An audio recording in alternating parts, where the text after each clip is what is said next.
In an era where nations measure strength by military alliances and economic influence, the world continues to struggle with conflict, intolerance, and moral uncertainty. Geopolitics has become a game of interest, often at the cost of harmony.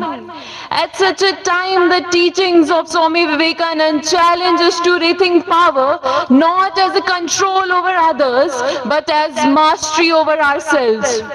I believe today's question is not whether Swami Vivekananda is relevant, but whether the contemporary world can afford to ignore his teaching in shaping peace, tolerance, and global harmony.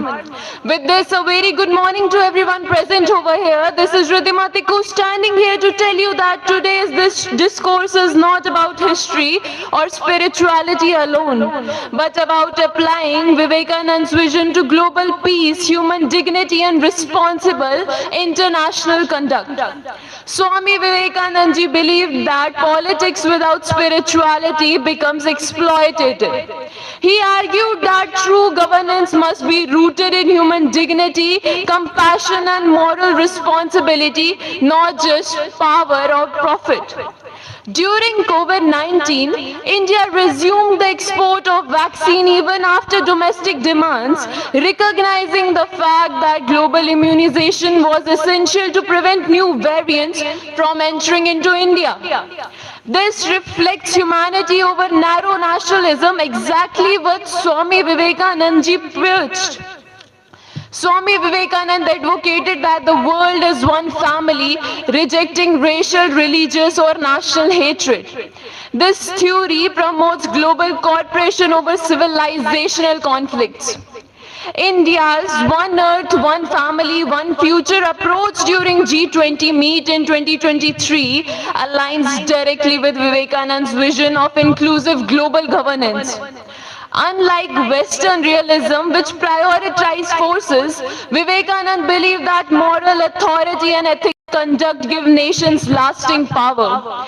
India's stance in Russia-Ukraine war of being non-aligned called for dialogue and peace, provided humanitarian aid, which prioritized ethical realism instead of aggressive realism. Ladies and gentlemen, each soul is potentially divine. Swami Vivekananda ji believed that every human being is divine. The goal of life is to realize that this divinity comes through self-discipline, service, and knowledge. He advocated that service to God is service to man. He transformed Vedanta from a theory into action.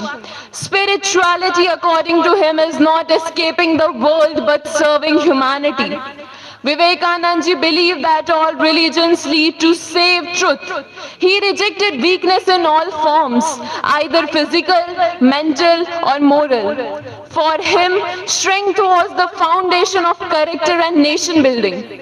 Today's world is marked by geopolitical conflicts, cultural polarization, and fragile global peace.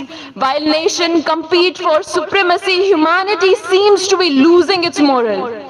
More than a century ago, Swami Vivekananda warned us about this imbalance where material progress outruns spiritual wisdom. At last, before concluding, I just want to say that on this National Youth Day, let us not limit Swami Vivekananda to portraits on the wall or quotes in our textbooks. Let us carry his message in our lives.